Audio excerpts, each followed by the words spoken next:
اعوذ باللہ السمیع العلیم من الشیطان اللعین الرجیم بسم اللہ الرحمن الرحیم وقال اللہ الحکیم اوتوا العلم درجہ۔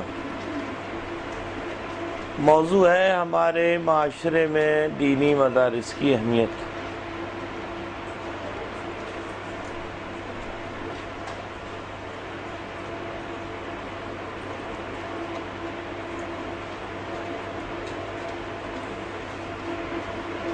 خود لفظ مدارس منتہی الجموع ہے، جیسے مساجد، مدرسہ، زمان و مکان، محل جہاں پر درس دیا جاتا ہے اس کو کہتے ہیں مدرسہ۔ بحث کو چلائیں اس عنوان کے تحت کہ کبھی بھی جب بھی آپ کسی ٹاپک پر بحث کریں، جب بھی آپ کسی پروڈکٹ پر بحث کرتے ہیں تو وہاں اس چیز کی ضرورت محسوس ہوتی ہے کہ اس کا تعارف جب آپ کراتے ہیں تو سامنے والے کے، کنزیومر کے ذہن میں اس کی طلب پیدا کرتے ہیں۔ جب طلب پیدا ہو جاتی ہے اس کے بعد خود بخود جو فرد اس چیز کو حاصل کرنے کی کوشش کرتا ہے۔ جتنی ایڈورٹائزنگ ہے یہ سب کے سب پہلے طلب پیدا کرتے ہیں، پھر آپ اس چیز کو معاشرے میں تلاش کرتے ہیں، پھر آپ کے اندر جستجو ہوتی کہ یہ میری اولین ضرورت میں سے ہے یا میری ثانوی ضرورت میں، اس چیز کا خیال رکھیے گا۔ کچھ چیزیں آپ کی اولی ضرورت میں سے ہیں جن کو ہمیشہ آپ کو اختیار کرنا ہے۔ بہت سی مثالیں آپ کے سامنے دی جا سکتی ہیں۔ ایک ہاسپٹل آپ کی ہمیشہ کی ضرورت ہے، اس سے آپ نظر انداز نہیں کر سکتے۔ ضروریات زندگی کی اشیاء آپ کی ابدی ضرورت ہے، آپ اس سے نظر انداز نہیں کر سکتے۔ مادی طور پر کچھ مادیات ایسی ہیں جن کو آپ اصلا چھوڑ ہی نہیں سکتے۔ یہ ضرورت مادی کہیں یا ضرورت جسمی کہیں، خوراک کی بہت سی دکانیں، وہ ضرورت ہے آپ کی۔ کچھ چیزیں ایسی ہوتی ہیں کہ مصنوعی ضرورت ایجاد کی جاتی ہے۔ کنزیومر یہ سمجھتا ہے کہ اگر یہ نہیں ہے تو میری زندگی کا حصہ نہیں ہے۔ وہ ضرورت مصنوعی ہوتی ہے اور اس کے بعد وہ کچھ عرصے بعد وہ فیشن بدل جاتا ہے، وہ ضرورت بدل جاتی ہے اور دوسری چیز اس کی جگہ لے لیتی ہے۔ اب یہ تو مادی چیزوں میں سے کہ جہاں انسانی ضرورتیں بدلتی رہتی ہیں، لیکن جہاں بات آتی ہے روحی ضرورت کی، جہاں روح کے تقاضے ہیں وہ معاشرے کے حالات سے بدلتے نہیں، روح کو ہمیشہ ان کی ضرورت ہے۔ اور یہی بہت بڑا معرکہ ہے ہمارا جو یورپ کے فلاسفرز سے ہے، اسلامی فلاسفرز کا۔ وہ یہ کہتے ہیں کہ دین ایک مادی ضرورت کی طرح ہے اور ہم یہ کہتے ہیں کہ دین جو ہے وہ روحی ضرورت کی طرح ہے۔ دین ہمیشہ دین کی ہمیں ضرورت ہے۔ وہ کہتے ہیں نہیں، دین کی جو ہمیشہ انسان کو ضرورت نہیں ہے، انسان دین کا غلام بن کے نہیں رہ سکتا، اور بہت سی ایسی چیزیں اس نے اپنائی اور ایک وقت میں اپنا ایک درجے تک لے گا، اس کو دین کی ضرورت نہیں ہے۔ ہم کہتے ہیں نہیں، اس کو ہمیشہ دین کی ضرورت ہے۔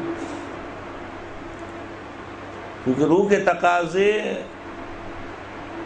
ہمیشہ دین کو چاہتے ہیں. جو کہتا ہے دین نہیں ہے تو وہ خود ایک دین ہے. جسے کہتا ہے کہ دین کی ضرورت نہیں ہے تو خود ایک وہ نیا ایک دین ایجاد کر رہا ہے. بڑی بیس ہے، فنڈامنٹل گفتگو ہے، بنیادی ہے، اس کو آپ اپنے ذہن میں رکھیں. علم کی جب بات آتی ہے تو علم دو صورتوں میں تقسیم ہو گیا، حالانکہ اس کی یہ تقسیم نہیں ہونی چاہیے تھی. یہ تقسیم اصلاً ہم تسلیم نہیں کرتے کہ ایک علم مادی اور ایک علم روحی. دراصل ہونا یہ چاہیے تھا کہ جسے کہ علمی مادی کہہ رہے ہیں اس کو علم روحی بھی کہتے ہیں، کیونکہ روح اگر اس کے ساتھ ہوتی تو واقعاً اس کے اندر جان پڑ جاتی ہے اور وہ انسان مادیت کا شکار نہ ہوتا. لیکن افسوس کہ ایسا نہیں ہوا اور وہ جدا ہو گیا.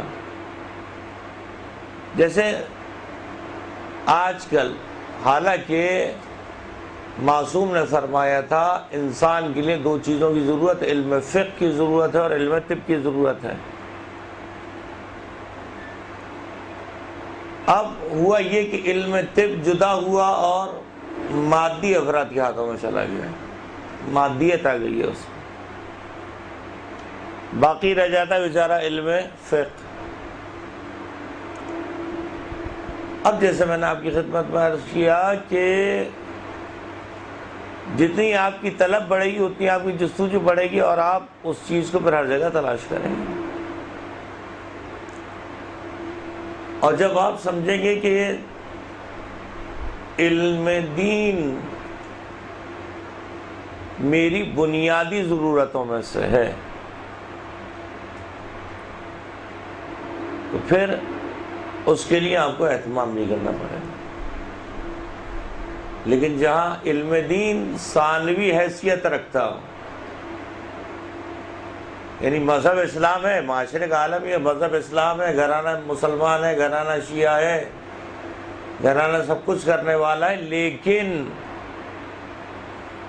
مادیت اتنی غالب ہے. عجیب تعجب آور آپ کو یہ بات بتا رہا ہوں، مادیت اتنی غالب ہے. اب بھی یہ صورت حال ہے کہ رجحان اتنا چینج ہو گیا، گھر میں لا کر چینی اور جاپانی بچے کی تصویریں لگائی جاتی ہیں، ہمیں خدا ایسا دے. وہ چپٹی ناک کا اور عجیب و غریب کے نہ جانے اس کے کیا، اس کا حساب و کتاب و چاؤں پاؤں کرتا ہوا بھی تو وہ تو بہت کچھ. وہ انہیں ان کی نظر میں مادیت اتنی ہے کہ وہ چینی اور جاپانی انہیں کوئی مسلمان بچہ نظر نہیں آتا. وہ کہیں میجی سے اٹھا لیں گے، کہیں ادھر سے اٹھا لیں گے. وہ گھر میں یہ ایسا ہونا چاہیے جہاں انسان اپنی ذاتی یعنی وہ اولاد، اس کی ذاتیات بھی دوسرے نے خرید لی. اولاد اپنی ذاتیات ہے وہ دوسرے نے خرید لی. یعنی چینی اور جاپانی جن کو شاید تصور بھی نہ ہو ایک مسلمان ایک شیعہ کے گھر میں ہمارے بچے کی تصویر لگی ہوگی. خدا ہمیں ایسا دے.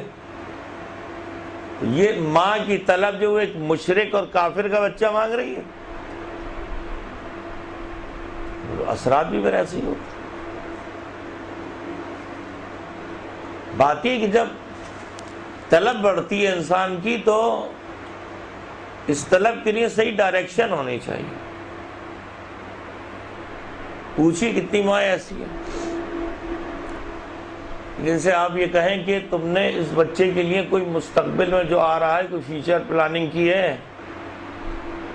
ہاں اس کو ڈاکٹر بنانا ہے، ہاں اس کو انجینئر بنانا ہے، اس کو بزنس مین بنانا ہے. عالم دین نہیں بنانا ہے مسلمان ہے شیعہ، عالم دین نہیں بنانا.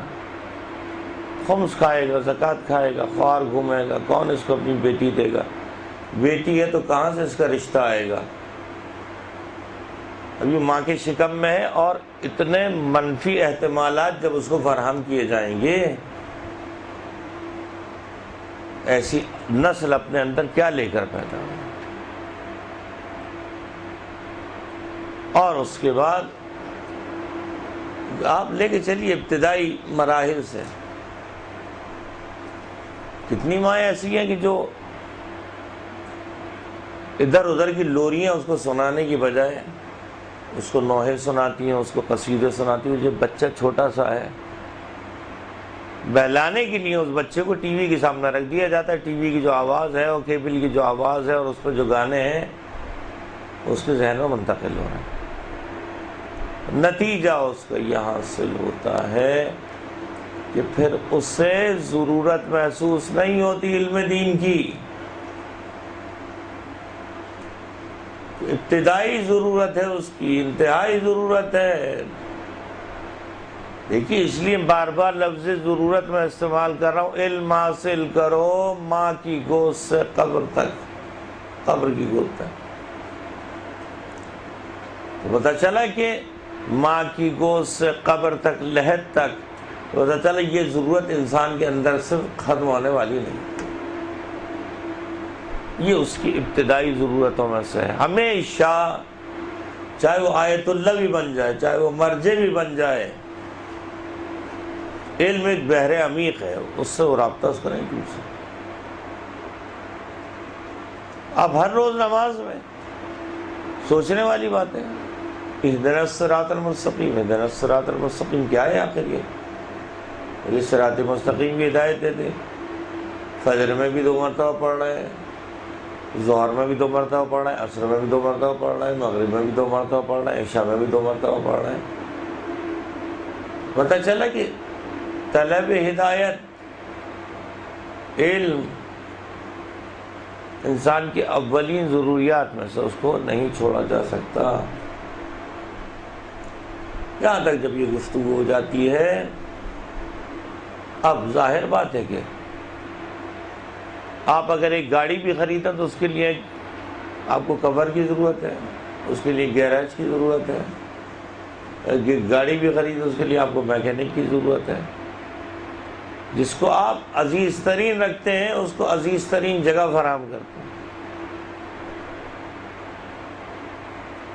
اب ہم یہاں تک ہماری گفتگو پہنچی کہ اگر ہمیں دین عزیز ہے اور دینی تعلیم عزیز ہے, اس کے لیے پھر ہمیں ادارے بنانے ہوں گے.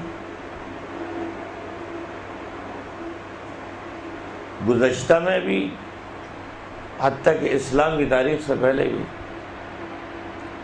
سقراط کے زمانے میں, ارسطو کے زمانے میں, school of thought, Islamic thought نہیں کہہ رہا, اسکول آف تھاٹ, ایسے ادارے ہمیشہ سے چین میں, یونان میں وجود رکھتے تھے کہ جہاں کچھ حضرات جائیں اور وہاں پر مستند علماء ہوں مختلف علوم کے, جہاں پر جا کر وہ علم حاصل کریں اور وہ علم سندی علم ہو کہ ہم فلاں جگہ سے ہم نے جو ہے کہ علم حاصل کیا ہے. اب آپ خود اندازہ لگائیے, علم حاصل کرنا چین جاؤ, کیا مطلب ہے اس کا, کوئی بتائے گا؟ ہاں کیا مطلب ہے؟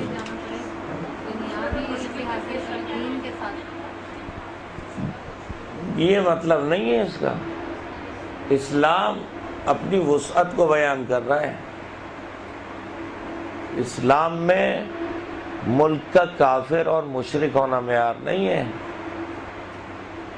بلکہ اسلام میں علم کا حصول مراد ہے. اس زمانے میں چین میں علم طب کی مہارت تھی, ماہر تھے, اب بھی چینی ماہر ہیں.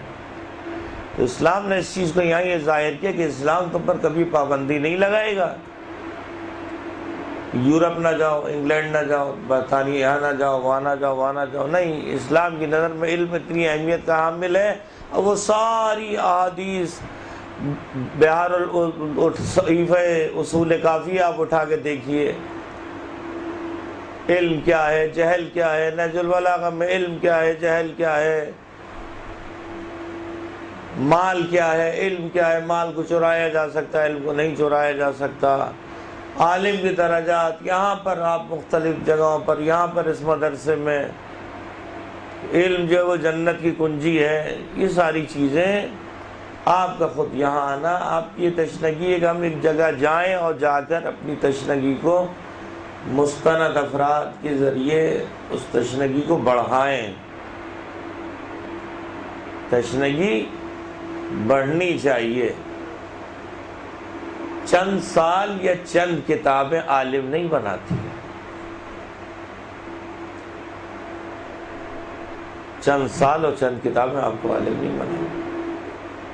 ہمیشہ آپ کا جب تک کتاب سے رابطہ اور عالم سے رابطہ رہے گا، آپ یہ دیکھتے رہیں گے کہ آپ اصل صفر ہیں، کچھ بھی نہیں ہم نے، کیا ہے آپ کو۔ کبھی بھی ان لفظوں کے دھوکے میں نہ آئیے کہ لفظ ہی آپ کو عالم بنا رہے ہیں۔ لفظ آپ کو عالم نہیں بناتے، آپ کا عمل آپ کو عالم بناتا ہے۔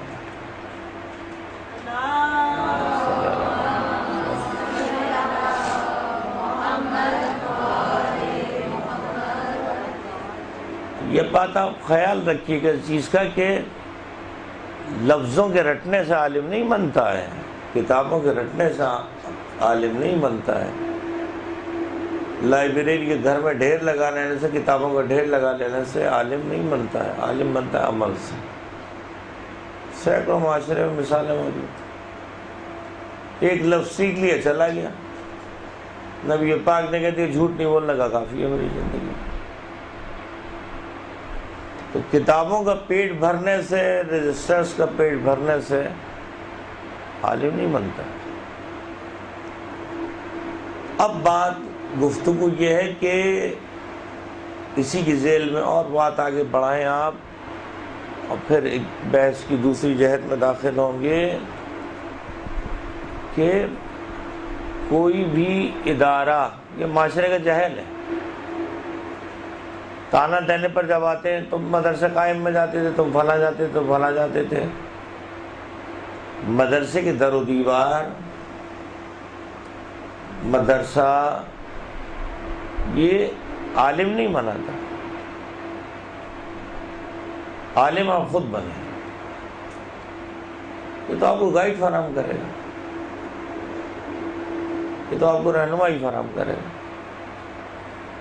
یہ آپ کے چند سال لے گا اس لیے کہ آپ وہ فیول آپ کو فراہم کرے گا، اس فیول کی بنیاد پر آپ پھر 25 سال 50 سال جتنا خدا آپ کو توفیق دے، پھر ان بیسس پر آپ کام کیجئے۔ ہمارے اساتید علماء یہ کہتے تھے اور کہتے ہیں کہ مثال ایسی ہے کہ شہد کی مکھی کتنے پھولوں سے رس جمع کرتی ہے جب جا کے اتنا سا شہد بنتا۔ ابھی آپ کا کام جو ہے اس شہد کی مکھی کی طرح ہونا چاہیے کہ جو جمع کرے، چند جملوں پہ تکیہ کر کے، چند لفظوں پہ تکیہ کر کے، اور پھر اس کے بعد جو ہے کسی سے جر و بحث کرنا، اس کا نتیجہ نہیں ہوتا۔ ماہر افراد، ظاہر بات ہے کہ جب ہم نے یہ بات گفتگو کر رہے ہیں، موضوع خشک ہے نا، خشک ہے نا موضوع۔ ایک صلوات پڑھتے ہیں پر محمد والا۔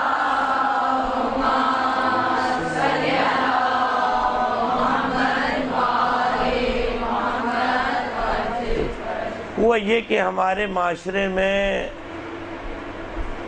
ایک بہت بڑا المیہ جو ہے، اور جن میں مدارس جو ہے وہ کم اہمیتی کا شکار ہوئے،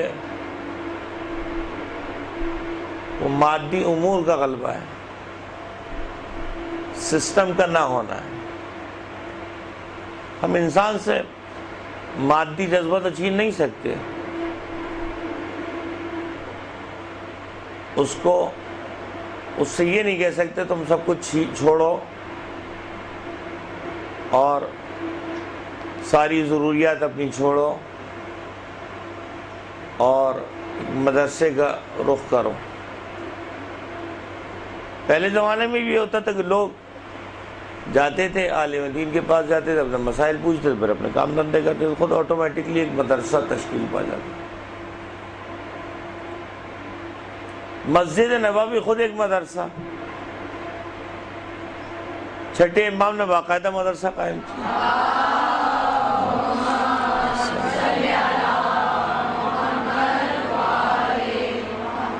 4000 شاگرد معصوم۔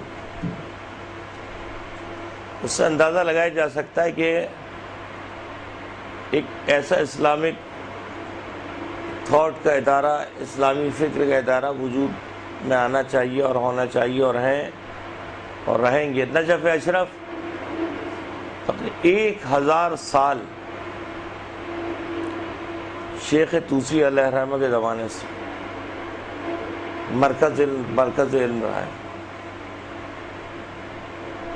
آغا خوئی علیہ الرحمہ جیسے، محسن الحکیم جیسے آغا خوئی تقریباً 1000 شاگرد جو مجتہد،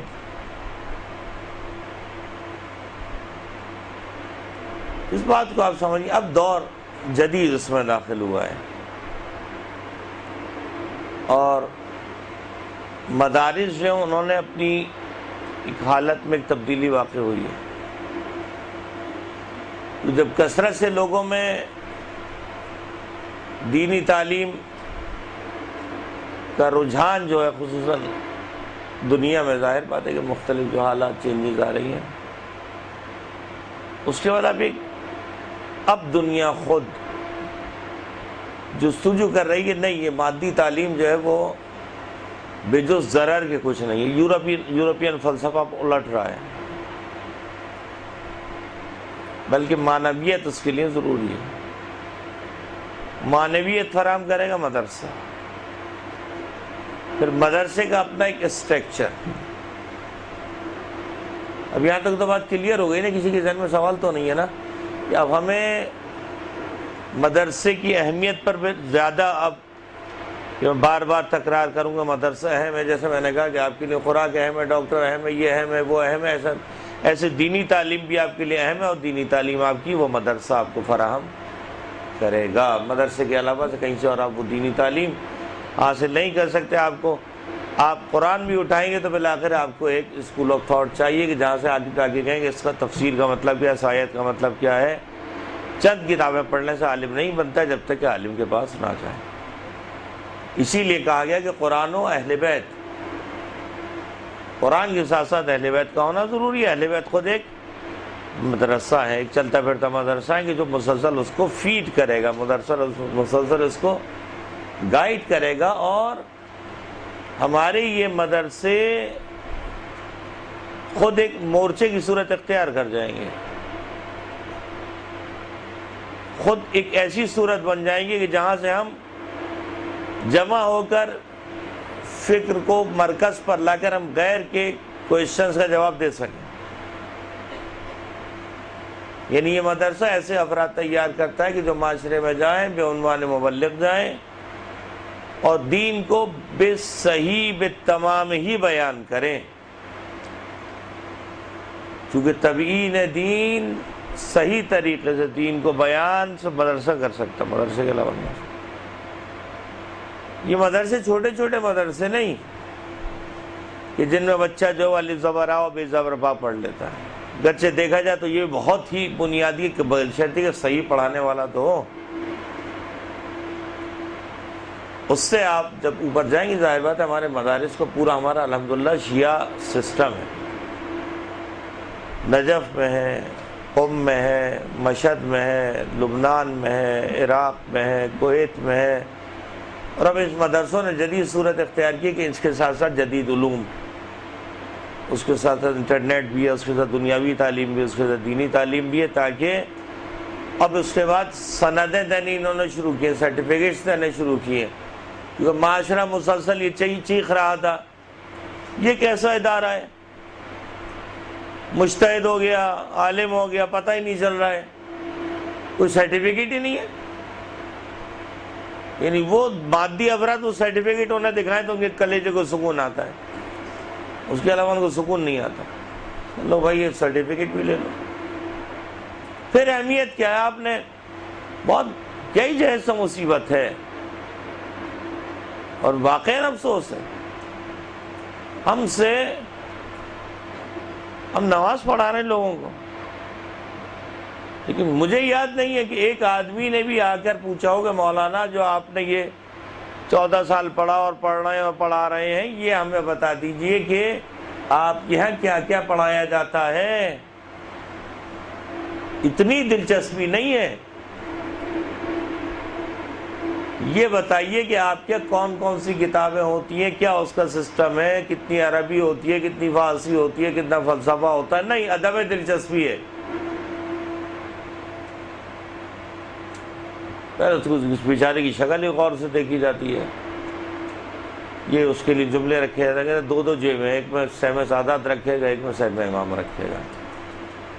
یہ عالم ہے، یہ عالم ہے کہ اگر سر پہ امامہ دیکھیں تو کہتے ہیں ٹائر اپنے سر پہ رکھ لے، توہین امامہ رسول خدا۔ یہ عالم ہے اس معاشرے کا۔ اس معاشرے میں پھر کیا مدرسہ خمس کھو رہے ہیں، خمس کھاتے ہیں، بڑی بڑی گالیاں، بڑے بڑے جملے۔ تو ہماری طرز وہی ہے جیسے انبیاء نے برداشت کیا، ہم بھی برداشت کریں، کوئی بات نہیں، کہہ لو، آخر ہمیں تو اپنا کام کرنا ہے۔ اتنی عدم دلچسپی ہے، اتنی عدم دلچسپی ہے، جاہل اتنے ہیں کہ انہیں تحفۃ العوام جو خود مجتہدین کی ہے، وہ تحفۃ العوام عزیز ہے، توضیح المسائل عزیز نہیں۔ اس جاہل کو پتہ نہیں ہے کہ تحفۃ العوام کے اندر ہے کیا۔ جو معاشرہ اتنے اس تک آ جائے کہیں کہ ہم تو امام زمان کی تقلید کرتے ہیں، ہمیں کسی تقلید کی ضرورت ہی نہیں۔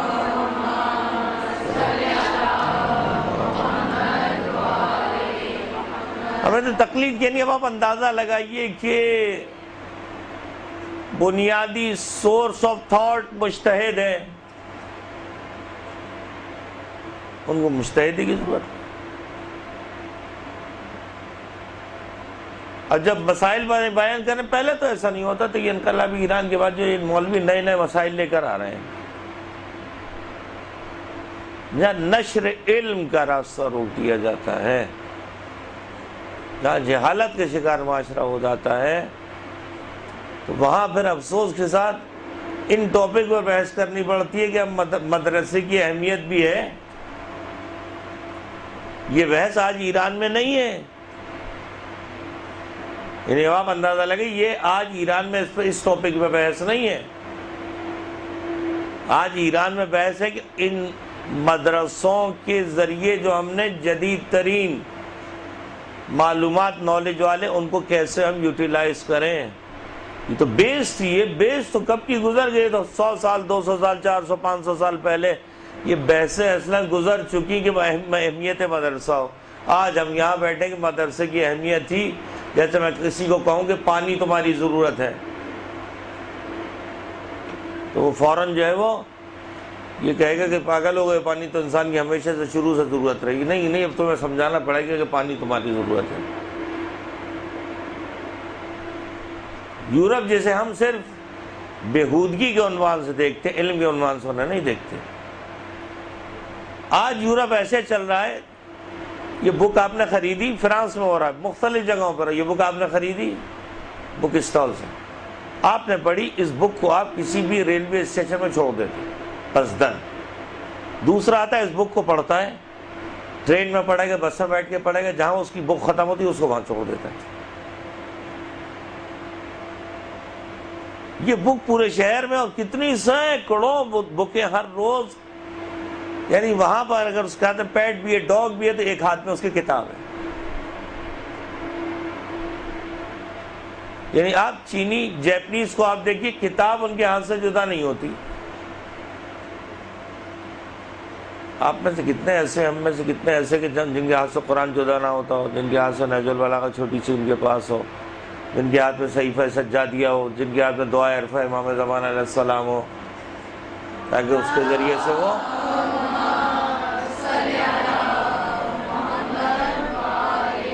یقین جانیے اگر آپ کام کرنے پر آئیں، توحید کا صرف ایک توحید کا ٹاپک آپ کے 10 سال لے لے گا، صرف توحید 10 سال کی ریسرچ چاہیے آپ مسلسل پڑھ لیں کہ توحید الہی کیا ہے۔ کہ جو آپ کے اندر رچ بس جائے اور پھر آپ اس کو آگے بڑھائیں. جو معاشرہ یہ عالم اور پھر اس کے بعد اپنے بچوں کو روک لیا جائے اور اپنے بچوں کو جو مدرسے کی اہمیت انہیں نہ بتائی جائے, دین کی اہمیت انہیں نہ بتائی جائے. وہ دین کی اہمیت بتائیں گے, یہ مدرسے سے بیٹھے گا تو پتہ چلے گا نا, جب رخ ہی نہیں کرے گا.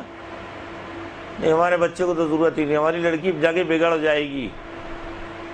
اگر یہ جائے گی مدرسے قائم ہے تو وہاں جا کے بگڑ جائے گی,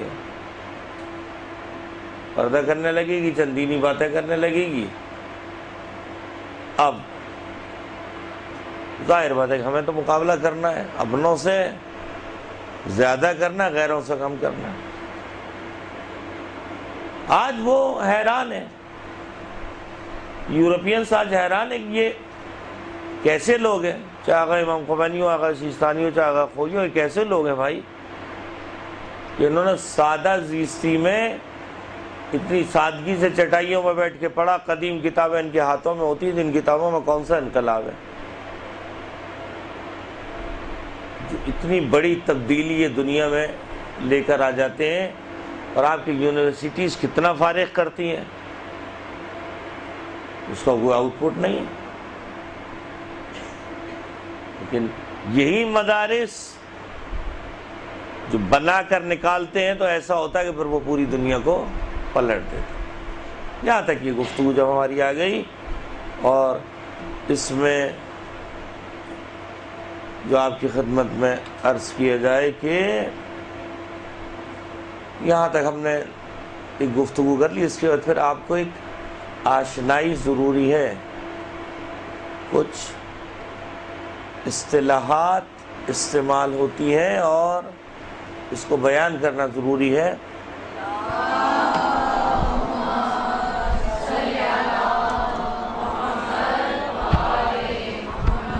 تاکہ آپ کو پتہ چلے کہ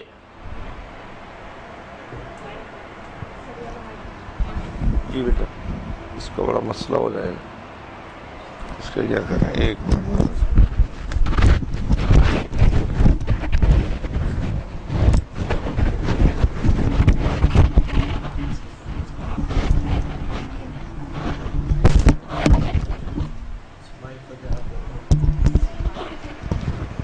لکھنا مشکل ہو جائے گا.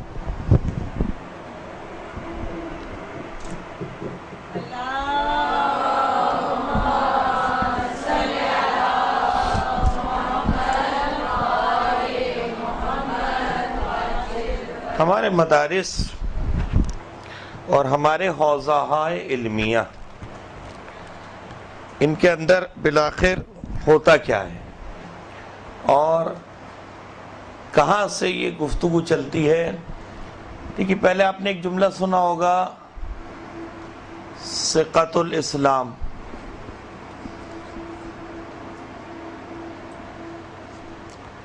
دوسرا حجت الاسلام.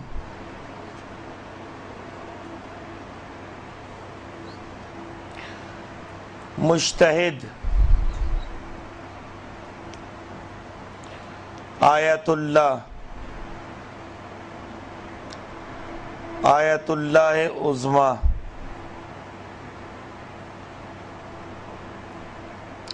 اسی مرحلے پر آ کر جو یہ مرجع بن جاتا ہے. کبھی غور کیے کیا چیز ہے, یعنی آپ کا ایک عالم بنانے کا مدرسہ, جو عالم بنا رہا ہے اس کا پیریڈ کتنا ہے, ایک کرائٹیریا آپ کی نظر میں آپ کو پتہ چل جائے گا. تقریباً آپ سمجھ لیجئے کہ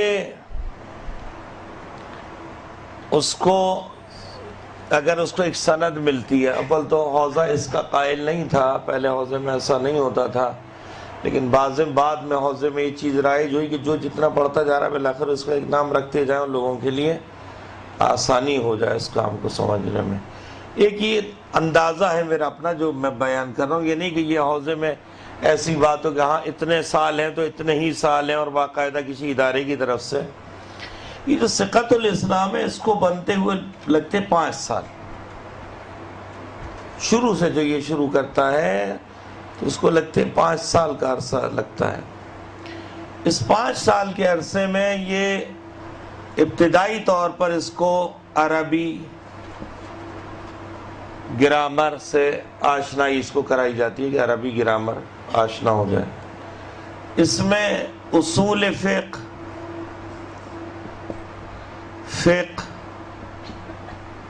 فلسفہ، منطق،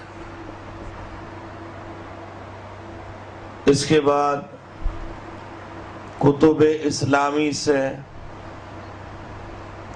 آشنائی، یہ لکھ رہا ہوں ایسے ماڈل کے طور پر. ہوتا ہے کہ اب اس کے بعد اس میں قراءت، مخارج، حسن قراءت، تاکہ یہ 5 سال کے عرصے میں انیشیلی اسٹیج پر جو ہے اس سے عربی اصول فقہ، فلسفہ، منطق، کتب اسلامی سے آشنائی، قراءت، مخارج وغیرہ سے جیسے آشنائی حاصل ہو جائے. یہ بہت ہی سمجھ لیجئے کہ ایک ایسی اسٹیج میں کہ اگر یہ شدت سے محنت کرے گا تو اس درجے بقیہ پھر وہ اپنا ہی اس کی دلچسپی ہوتی ہے کہ وہ تاریخ سے کتنا، بہت موضوعات بہت ہیں کہ وہ تاریخ سے کتنی اس کی دلچسپی ہوتی ہے، تفسیر سے اس کی کتنی، اس میں تاریخ بھی رکھ لیجئے، تاریخ بھی اس میں ڈال لیجئے. تاریخ ہے، لکھتی جائیے تاریخ ہے، اس کے بعد جو تاریخ اسلامی ہے، اس کے بعد جو تفسیر ہے، وہ آشنائی ابتدائی مرحلے پر ہے تاکہ وہ ایک آشنائی حاصل کرے کہ یہ کتابیں جو تقریباً سمجھ لیجئے کہ 11-12 علوم سے، تقریباً 12 علوم سے وہ ایک آشنائی جو وہ پیدا کر لیتا. بہت سی چیزیں ہیں جو میں آپ کی خدمت میں عرض کر رہا ہوں. بہرحال 5 سال کے عرصے میں انیشیلی طور پر یہ چیزیں اس کے پاس آ جاتی ہیں. اب اس کے بعد پھر 5 سال کا یہ عرصہ گزارتا ہے. اب یہ چیزیں اور ہائی لائٹ ہوتی جاتی ہیں. عربی جو ابتدائی تھی وہ عربی اپنے مشکل مراحل میں داخل ہوتی ہے. اصول فقہ اپنے سے بہت مشکل مراحل میں، جیسے آیت اللہ شہید باقر الصدر کی حلقات ہیں، اس کے بعد شیخ انصاری کی جو وہ کتاب رسائل ہے، مقاصد جو کتاب ہے وہ کتاب مقاصد ہے، شرع لمع ہے، شرع لمع سے اور وہ آگے بڑھتا ہے. بعض اوقات یہ ہوتا ہے کہ شرع لمع جو ہے یہ 5 سال کے عرصے میں شرع لمع شہید اول اور شہید ثالث کی، جس میں فقہی بنیادی شیعہ فقہ جو ہے اس میں بیان کی گئی ہے. اب کیا ہوتا ہے کہ یہ عربی اصول فقہ، فلسفہ، منطق، یہ مسلسل اس کے ساتھ اب ان کا ایک رابطہ اور اس کی اپنی دلچسپی پر ہے کہ اب یہ تاریخ اور تفسیر اس بارے میں جو پھر علمی معنی بیان ہے کہ یعنی خود گفتگو کا طریقہ، احادیث کی روش کیا ہے، احادیث کو کیسے سمجھا جائے، اس کے اندر یہ چیزیں آہستہ آہستہ اس کے اندر فیڈ کرنا شروع کرتے ہیں تاکہ یہ احادیث میں سرچ کرنا شروع کرے کہ احادیث کتنی قسم کی ہوتی ہیں، قرآن سے جو وہ احادیث کو کیسے مطابقت دی جائے گی، کلام معصوم سے جو وہ احادیث کو کیسے سمجھا جائے گا، ان کی باریکیوں کو کیسے سمجھا جائے گا. جیسے میں آپ کے لیے آپ کی خدمت میں بیان کروں، یہ آپ نے لکھ لیا 5 سال جب پورے ہوتے ہیں تو یہ ہو جاتا ہے حجت الاسلام.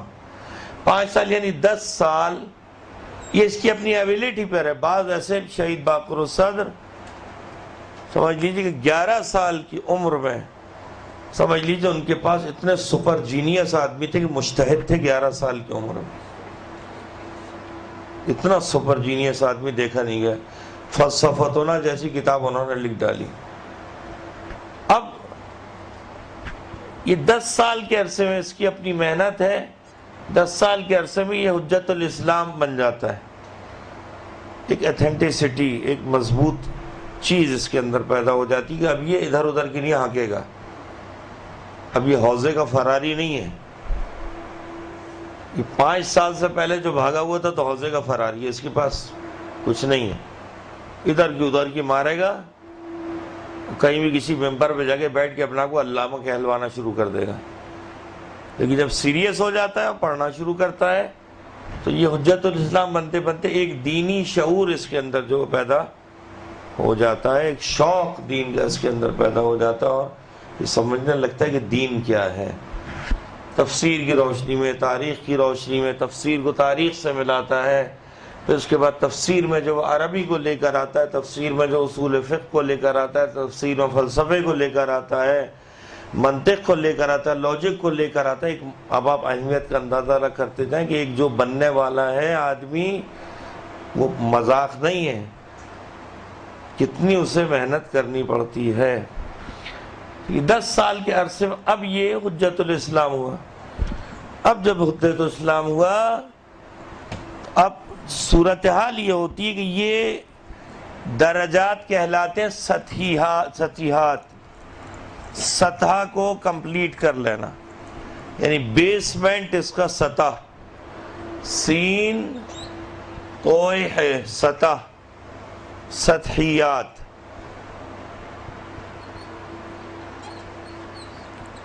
کہتے ہیں اس نے سطحیات کو مکمل کر لیا، بیسکس کو اس نے اپنی جو ہے وہ مکمل کر لیا ہے۔ اب اس کا ذہن آمادہ اور تیار ہے ان لیکچرز کو سننے کے لیے جسے درس خارج کہتے ہیں۔ آپ نے بہت سنا ہوگا درس خارج، اب آپ کو پتہ چلا کہ درس خارج تک پہنچنا جو ہے وہ اسے کہتے ہیں۔ اب یہ پہنچا ہے، یہ درس خارج یعنی اس کی ایکسٹرا کلاسز شروع ہوئی ہیں، اور وہ جتنے علوم 11 علوم ہیں وہ ایک ساتھ اگر اس پر اس سے کمانڈ نہیں ہے تو یہ ناکام ہے۔ اگر ان پر سے کمانڈ نہیں ہے، کیوں ناکام ہے؟ اس لیے ناکام ہے، میں آپ کی خدمت میں بھی عرض کروں کہ درس خارج دینے والا جو ہے وہ کوئی معمولی آدمی نہیں ہے۔ درس خارج دینے والا یا آیت اللہ ہے یا آیت اللہ عظمیٰ ہے، اور جو وہ ٹاپ لیول پر ہے، اب اسے اس بیٹھنے والے کو سمجھانے کی ضرورت نہیں کہ فلسفہ کیا ہوتا ہے، فقہ کیا ہوتا ہے، اصول فقہ۔ اب تو یہ بحث ہے، درس خارج سمجھیے کہ آپ کی ایم فل کی جو ہے وہ بحثیں جو ہیں وہ یہاں سے ایم فل شروع ہوا ہے، یعنی جب آپ کی ایم فل کے ساتھ پی ایچ ڈی کی کلاسز شروع ہوئی ہیں۔ کہا یہ جاتا ہے کہ ایک آیت اللہ جو عظمیٰ بنتا ہے تقریباً 35 علوم میں وہ پی ایچ ڈی ہوتا ہے۔ معمولی نہیں ہوتا کہ جیسے زبان کھول کے گلی میں کرسی ڈال کر بیٹھ کر جیسے گالی دے دی جائے اور جس کی توہین کر دی جائے۔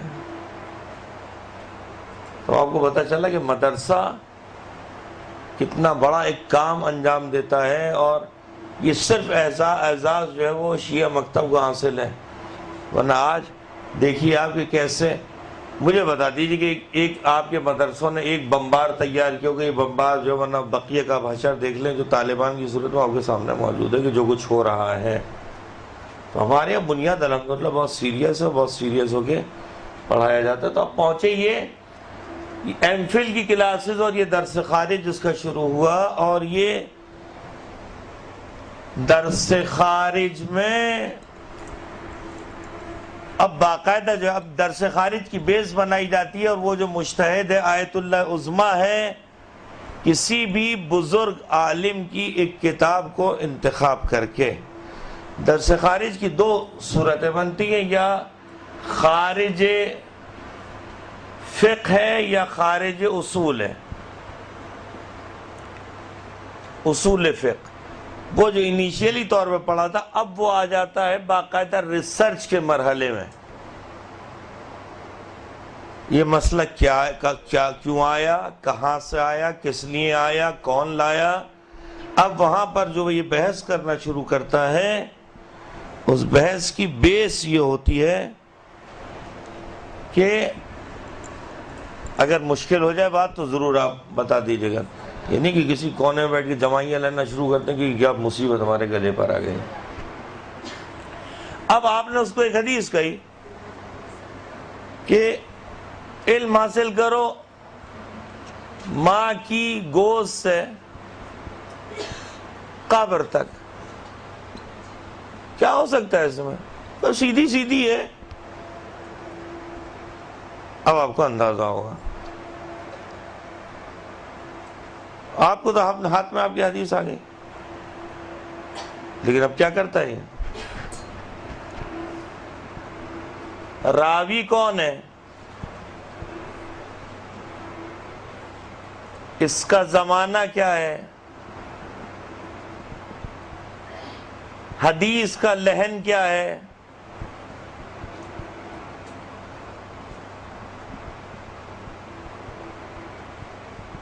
حدیث کی سند کیا ہے؟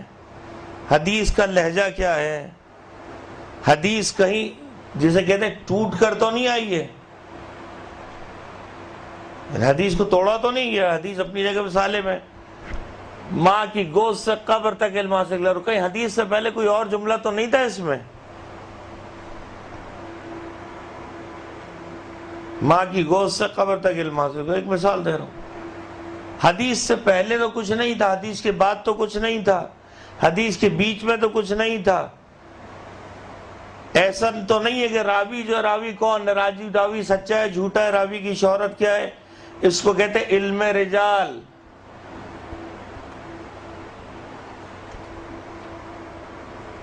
اس کا زمانہ کیا ہے، حدیث کا لحن کیا ہے، حدیث کی عربی کیا ہے، حدیث کا علم معنی بیان کیا ہے، حدیث کا وزن کیا ہے، آیا معصوم اس حدیث کو بیان کر سکتا ہے، معصوم نہیں بیان کر سکتا، پھر معصوم نے اس حدیث کو کتنی جگہ بیان کیا ہے، اس حدیث کی کتنے رخ بنے، وہ سب کے سب جمع کر کے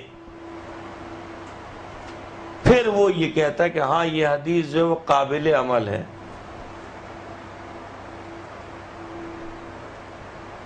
اب جیسے میں آپ کو سمجھاؤں کہ جب بات ہو ہی رہی ہے،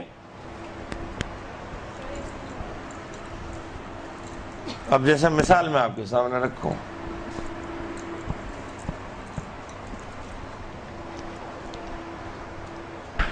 پرندوں میں سے پرندے، ان میں سے کچھ حلال ہیں کچھ حرام ہیں، صحیح ہے. کہا کہ اس کے پنجے ایسے ہونے چاہیے اور وہ جو ہے وہ ایسے کھائے اور ایسے کھائے ایسے کھائے.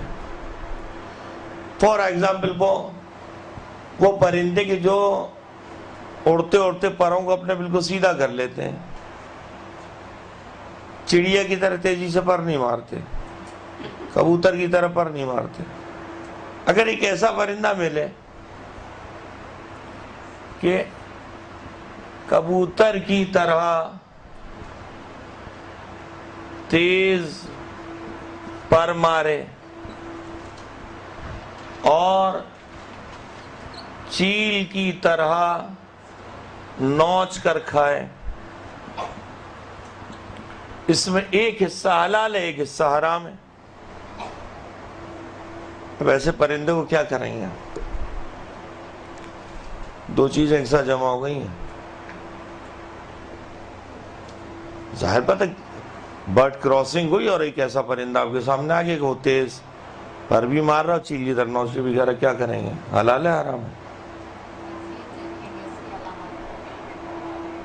اب اس میں حدیث میں رجحان حدیث دیکھتا ہے، وہ رجحان حدیث دیکھتا ہے کہ یہ جو بات ایسی آ گئی، اس میں رجحان اس کا یہ چیل کی طرح کا عمل اس میں زیادہ ہے یا کبوتر کی طرح کا عمل زیادہ ہے. کہتا ہے نہیں، یا تو دونوں مساوی ہیں، تو پھر کہتا ہے کہ احتیاط. اب احتیاط کی وہ قسمیں بنائے گا کہ یہ احتیاط واجب ہے کہ کھایا جائے نہیں کھایا جائے، اس کو جو حلال ہے یا حرام ہے. پھر مسئلہ آئے گا، اس کی بیٹ کا مسئلہ ہوگا کہ اس کی بیٹ گر گئی تو اس کی بیٹ کا کیا مسئلہ ہوگا. ذرا آپ سمجھیے، یہ فقہ کی وہ نزاکتیں، اصول فقہ کی جو نزاکتیں ہیں. ایک بیچارہ جو ہے یہ غریب محنت کرنے والا 18 گھنٹے مجتہد 18 گھنٹے کم از کم جو ہے وہ مطالعہ کرتا ہے، ریسرچ کرتا ہے، اسٹڈی کرتا ہے، 18 گھنٹے لگاتا ہے. ابھی تو ہم یہاں تک پہنچے ہیں کہ درس خارج شروع ہوا اور اب یہ درس خارج میں شرکت کرنے والا جو کیا تھا، حجت الاسلام تھا، اب یہ مزید 10 سال لگاتا ہے اب بنتا ہے یہ مجتہد، مزید 10 ایئرز یہ لگائے گا تو اب بنے گا یہ مجتہد۔ مجتہد بنے گا، اس منزل پہ پہنچ گیا، اب اس کی ریسرچ اپنا ایک درجہ حاصل کر چکی، اب اس کے اوپر کسی کی تقلید حرام ہے۔ اب اپنی جو ریسرچ ہے اس ریسرچ کی بنیاد پہ چلے گا۔ تو جاہلوں کو یہ سمجھایا جائے کہ جو تم کہتے ہو، تو ایک ایسا مرحلہ آتا ہے کہ جہاں وہ تقلید جو ہے وہ کیا کہا جائے تقلید کے لیے، یا خود مجتہد ہو یا مسائل کو اپنے اس سے خود مجتہد ہو، ظاہر اس مسائل کو اپنے استنباط سے سمجھ سکتا ہے، یا متجزی ہو، احتیاط کرنے والا ہو، یا ایسا ہو کہ اس کو کسی کی تقلید کرنی پڑے گی۔ متجزی یعنی یہاں پر وہ اب اس کو اجازت دیا گیا کہ آپ خود تقلید نہیں کریں گے، آپ اپنا ریسرچ ورک جو ہے اس کو آپ استعمال کیجئے اور اس کی بنیاد پر اپنا فتویٰ خود نکالیے اور خود عمل کریں گے، کروائیں گے نہیں۔ ابھی کروا نہیں سکتا ہے۔ کیا ہوا کہ یہ لگ گئے 20 سال تک، یہ اندازاً بتا رہا ہوں، باقی اس کی اپنی محنت ہے۔ بعض درس خارج جو وہ ایک ٹاپک میں اصول فقہ میں 12 سال بھی لے جاتے ہیں، 15 سال بھی لے جاتے ہیں۔ اب بعض اوقات بعض حضرات یہ کرتے ہیں کہ درس خارج میں فقہ بھی رکھ لیتے ہیں اور اصول فقہ بھی رکھ لیتے ہیں، دونوں کو مل کر ریسرچ کرتے ہیں۔ کہاں وقت مل پاتا ہے؟ 18 گھنٹے میرے استاد 18 گھنٹے پڑھتے تھے، 18 گھنٹے کا اس کے پاس وقت نہیں ہوتا ان لوگوں کے پاس۔ آپ جائیے، بڑے بڑے مجتہد کہتے ہیں کہ ہم 10 منٹ یا 15 منٹ آپ کو دے سکتے ہیں، اس سے علاوہ ہمارے پاس وقت نہیں ہے، بہت ہوا تو۔ اب کیا ہوا کہ یہ فرد جو اب 20 سال میں تیار ہوا ہے، اس دوران یہ پڑھاتا رہتا ہے، چھوٹی کلاسوں کو پڑھاتا رہتا ہے، سطح والی کلاسوں کو پڑھاتا رہتا ہے، تاکہ اس کا علم مسلسل جو مضبوط ہوتا رہے اور جدید ریسرچ جو ہے وہ اس پر یہ اپنی توجہ رکھتا ہے۔ اب یہ مجتہد سے چلا، اب کیا کیا اس نے کہ اب یہ 10-20 سال بعد اس نے خود درس خارج دینے شروع کیے اس مجتہد نے۔ اب اس کے سامنے جو افراد ہیں، اب یہ خود ان کو درس خارج دے رہا۔ اس درس خارج کی پریکٹس کے بعد یہ مزید اب پہنچتا آیت اللہ، یعنی 30 سال کی عمر لگتی ہے کہ اب یہ بنائے آیت اللہ۔ ابھی بھی قابل تقلید نہیں ہے، یہ ابھی قابل تقلید نہیں ہوا ہے۔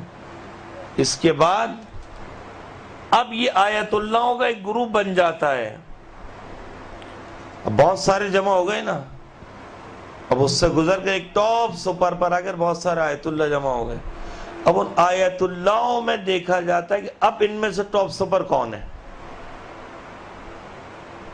وہ آ جاتا ہے وہاں پر آیت اللہ عظمیٰ۔ صحیح ہے، یہ عظمیٰ کی منزل پر آ جاتا ہے۔ پہلے مجتہدین تھے، حلقہ فرض کیجئے کہ 100 مجتہد، 100 میں سے چھٹے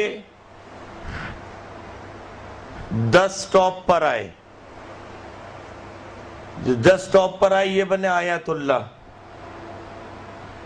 100 مجتہد لے کر ہم چلے تھے، 100 میں سے جو 10 پر آئے آیت اللہ، اور ان 10 میں سے 3 انتخاب ہوا آیت اللہ عظمیٰ کے لیے۔ آٹومیٹکلی انتخاب ہوتا جاتا ہے، علمیت علمیت علمیت علمیت، اور پھر ان میں سے 1 یا 2 مرجعیت کی منزل پر آتے ہیں۔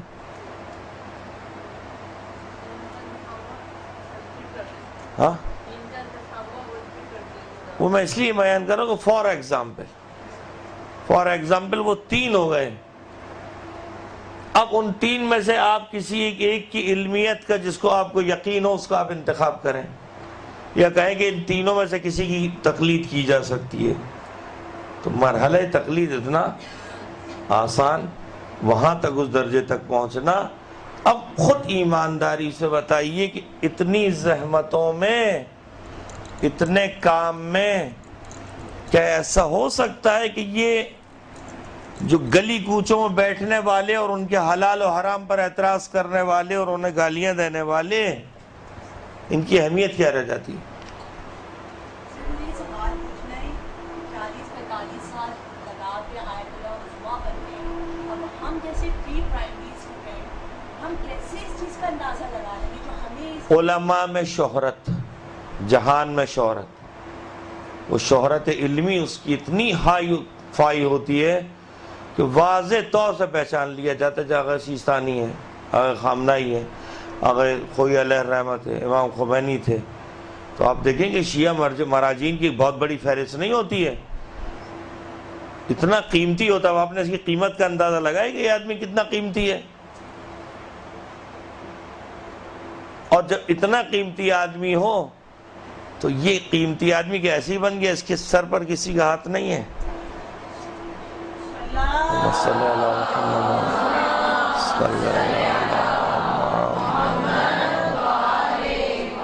بغیر کسی کے سائے کے یہ اتنے بڑے درجے تک پہنچ سکتا نہیں. وہ سایہ وہی زمانے کے امام کا سایہ ہوتا کہ تم آؤ اوپر آؤ.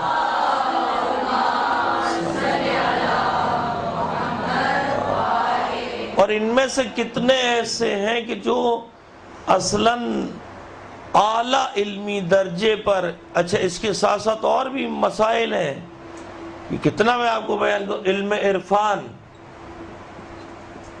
شہود، وہ اس کی کوالٹیز کو آگے بڑھاتا ہے. اس میں عرفانیات کی علم عرفان ایک علیحدہ حساب کتاب ہے. ایک عارف بنتے ہوئے اس کو، اور عارف کے مسائل مراحل طے کرتے ہوئے اس کو کچھ نہیں 50 سال اسے لگ جاتے ہیں. کہ اب ایک آدمی عارف بھی ہو، عرفان کی علیحدہ ہی تعریف ہے، وہ ایک دنیا ہی علیحدہ ہے، اس کے لیے باقاعدہ اساتید چاہیے. تو پھر ایسے آدمی کے پاس کیا وقت ہوگا؟ انتہائی مصروف ہے. ہاں، شہود ہے کہ وہ ایک ایسے عشق کے درجے پر پہنچتا ہے کہ جہاں سامنے سے اس کے پردے ہٹ جاتے ہیں.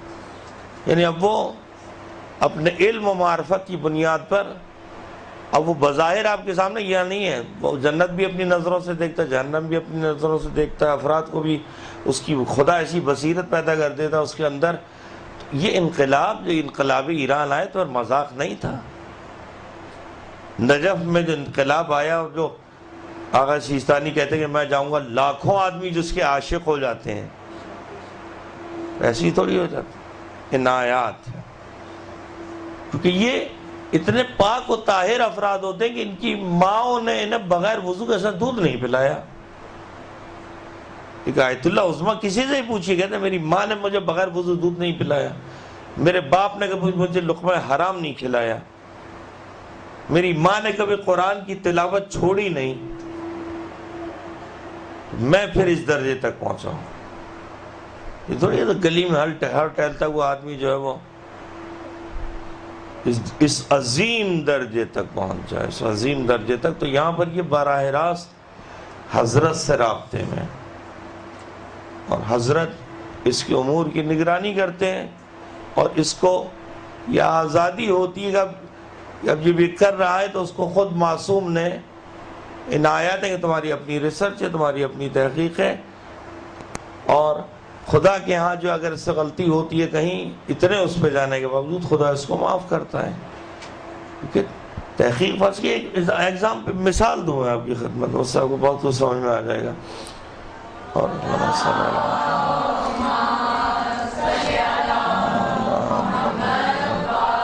گرچہ ہماری جو گفتگو جس درجے تک جا چکی ہے وہاں یہ مثال کی وہ نہیں رہتی، لیکن میں آپ کو سمجھا دوں.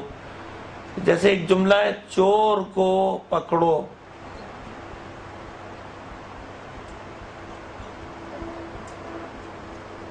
چور کو پکڑو ایک جملہ ہے، سب مت ادھر جائے گا تو کچھ اور ہو جائے گا، ادھر جائے گا تو کچھ اور ہو جائے گا. بنا ہے اس کو، چور کو پکڑو مت، جانے دو. چور کو پکڑو مت جانے دو. کون فیصلہ دے گا اس پر؟ ہے کوئی فیصلہ دینے والا؟ ہاں صاحب کیا رائے ہے آپ لوگوں نے؟ کہ چور کو پکڑ لینا ضروری ہے؟ ہر حالات میں چور کو پکڑ لینا ضروری ہے، چھوڑ دینا بھی ضروری ہوتا ہے؟ چھوڑ دیں گے تو اپنے ساتھیوں کی طرف جائے گا تو 4 ساتھی اور پکڑے جائے گی، اور اگر آپ نے چور کو پکڑ لیے تو یہ واحد اکیلا ہی تھا، اب کون فیصلہ دے گا اس کا؟ اس مصلحت کی تشخیص کون کرے گا کہ چور کو پکڑنے میں مصلحت زیادہ ہے یا چور کو چھوڑنے میں مصلحت زیادہ ہے؟ اب آپ اس کو بنائیے حکم۔ چور کو پکڑو کا یہ واجب ہے، مت جانے دو حرام ہے، رشوت لے کے چھوڑ دیا تو کہ یہ حرام کا انجام دیا، اور اگر اس کو پکڑ لیے تو واجب حرام انجام دیا۔ لیکن ایک صورت میں یہی واجب جو ہے وہ حرام میں بدل جاتا ہے، کہ تم پر حرام تھا کہ اس کو تم پکڑتے، تو وہ 4 قاتلوں کے پاس اور جاتا، 4 قاتل اور پکڑے جاتے، اس کون فیصلہ کرے گا اس کا؟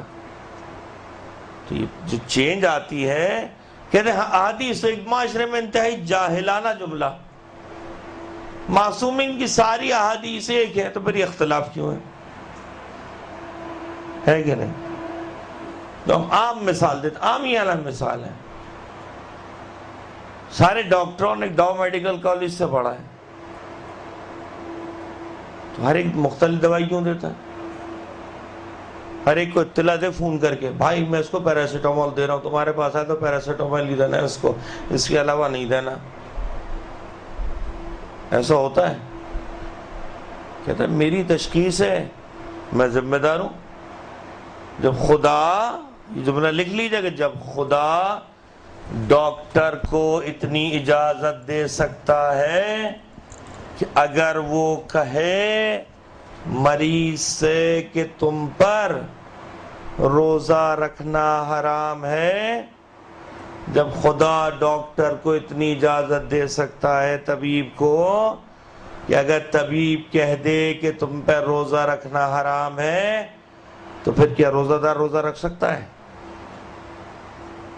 بھائی اس طبیب نے تو کہیں سے بھی نہیں پڑھا تھا، مسلمان تو چھوڑیے، فرض یہ ہندو تھا، وہ ہندو ڈاکٹر نے کہا آپ گئے اس کے بعد ہندو ڈاکٹر نے کہا کہ آپ پر بھی روزہ رکھنا، آپ روزہ نہ رکھیے، ارے جاؤ کہیں سے آئے ہمیں بتانے چلے ہو، تم مشرک، تم کافر، ہم مسلمان، ہم تو رکھیں گے،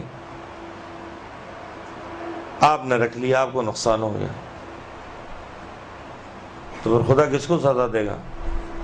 اس ہندو ڈاکٹر کو سزا دے گا یا ہمیں سزا دے گا؟ آپ کے کیونکہ ہندو کا قول تھا اس لیے میں نے نہیں مانا، کہا کہ بات ہندو اور غیر ہندو کی نہیں چلتی، جو بات عاقلانہ کر رہا ہے اس کی بات چلتی ہے۔ تو جب ڈاکٹر کو اتنی اجازت مل سکتی ہے کہ وہ روزے کی عموم حالت ہے واجب، بحث بہت طولانی ہے، یہ موضوع اولی ہے واجب، اور جب اس نے کہہ دیا کہ روزہ آپ کے لیے نقصان دہ تو موضوع ثانوی کیا گیا اس کا؟ حرام۔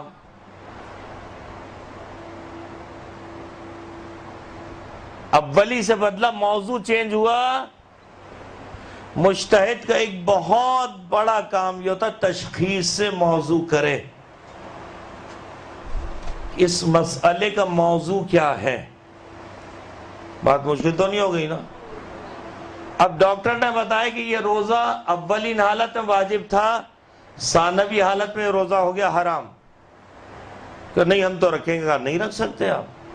تو ڈاکٹر کے حکم میں اتنی پاور ہو سکتی ہے تو ایک مجتہد کے جس نے 45 سال گزارے ہیں، کیا خدا اس کے حکم میں اتنی پاور نہیں دے گا کہ وہ تشخیص مصلحت کر کے یہ کہے کہ یہ چیز تمہارے لیے حلال ہے یا یہ چیز تمہارے لیے حرام ہے، اور وہ گلی کوچوں میں پل کے بڑا ہونے والا وہ یہ کہے کہ کون ہوتا ہے اس نے اس کو حرام کر دیا اور اس نے اس کو حلال کر دیا؟ بات کلیئر ہوتی ہے؟ وہ اتھینٹک ہے، وہ چلتا پھرتا آدمی نہیں ہے، اسے 45-50 سال اسی میں جسے نعوذ باللہ کے جھک مارتے ہوئے گزارے ہیں بقول دوسرے کے نظر میں، تو اس کی رائے کیا اتنی ہلکی ہوگی؟ کیا اس نے قرآن نہیں دیکھا؟ کیا اس نے احادیث نہیں دیکھی؟ کہ اتنی آسانی سے جب وہ کہہ رہا ہے کہ حلال اور حرام، یہ کون ہوتا ہے حلال اور حرام کہتا ہوا؟ خمینی نے 10 جگہ کا حرام ہے اور سیستانی نے اس کو حلال کہہ دیا.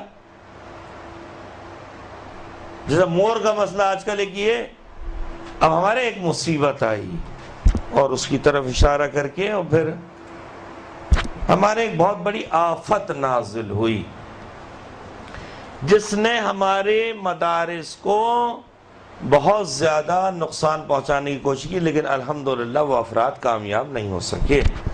وہ افراد کہلاتے اخباری.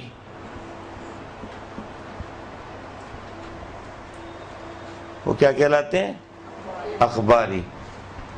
یہ حضرات یہ کہتے ہیں جو بھی حدیث میں ہے اس کو اپنا لو، جو بھی حدیث میں ہے اس کو اپنا لو، اس سے خبردار ایک لفظ ادھر ادھر نہیں جانا. لیکن جب ہم آئے اینالیسس پر، جب ہم آئے تجزیے پر، آج کا دور جدید دور، ارے بندہ خدا کا خوف کرو، یہ بعد میں دے دینا.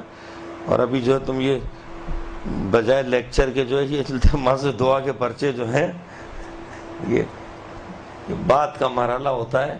ابھی توجہ سے میں سمجھے کوئی کوئسچن آیا ہوگا، خدا ہر مریض کو شفا دے، لیکن جو دروہی مریض ہیں تو پہلے تو ہم اپنی تو وہ کریں. یہ اخباری حضرات آئے، انہوں نے کہا کسی حدیث کو ہاتھ لگانے کی ضرورت نہیں، خبردار جہاں رسول خدا چھوڑ کر گئے تھے وہیں کے وہیں رکھنا. اس کا نقصان یہ ہوا کہ اس اخباری گروپ کے چکر میں جتنی غیر متواتر، غیر سندی احادیث، جن کی سند نہیں تھی، جن کے راوی پتہ نہیں تھے، اہل سنت سے روایت ہمارے شیعہ کتابوں میں داخل ہو گئی. اہل سنت کی کتابوں میں ان میں سے ایک مرا کہ میں نے 40,000 جعلی حدیثیں کتابوں میں ڈال دی ہیں. 40,000 حدیثیں کتابوں میں ڈال دی، سنی شیعہ کتابوں میں ڈال دی. سب کے ساتھ معصوم کا نام رکھ کے معصوم نے فرمایا، جیسا SMS کا اثر نہیں کر رہے آپ لوگ، کہیں سے بھی کوئی کال اٹھایا اس کے پیچھے معصوم کا نام ڈال دیا، روزہ ہو گیا باطل. اب معصوم نہیں فرمایا ہے. مجھے اتنی حیرت ہوتی ہے کہ ساری زندگی جملہ نہیں پڑھا ہے. مولا علی نے یہ فرمایا، ایک ارسطو کا فلاسفر سے کہاں گیا، یورپ کا معصوم نے یہ فرمایا. سند کا ہے وہ تو میرے پاس پیچھے سے آیا تھا، یہ میں نے آگے فارورڈ کر دیا. خدا کا خوف کرو بندے خدا، اس کی سند تو تلاش کر لو. اتنی جعلی احادیث جب داخل ہو جائیں فقہ اسلامی میں تو کوئی تو انالیسس کی ضرورت ہوگی، ان کے کوئی تو تجزیے کی ضرورت ہوگی، کوئی تو چھان پٹک کی ضرورت ہوگی. اسی کا نام ہے تقلید. تو ہمارے مدارس جس طرف لے جانا چاہتے ہیں، اسی لیے مدارس کی اہمیت یہ ہے کہ ہمیں جمود سے نکال کر، جمود سکوت سے نکال کر تحقیق کی طرف لے جائیں. یہ ہمارے مدارس کا مین کام ہے. آج اہل سنت کے ادارے آج اجتہاد چیخ رہے ہیں، کہتے اجتہاد ہونا چاہیے، جدید علوم میں اجتہاد ہونا چاہیے.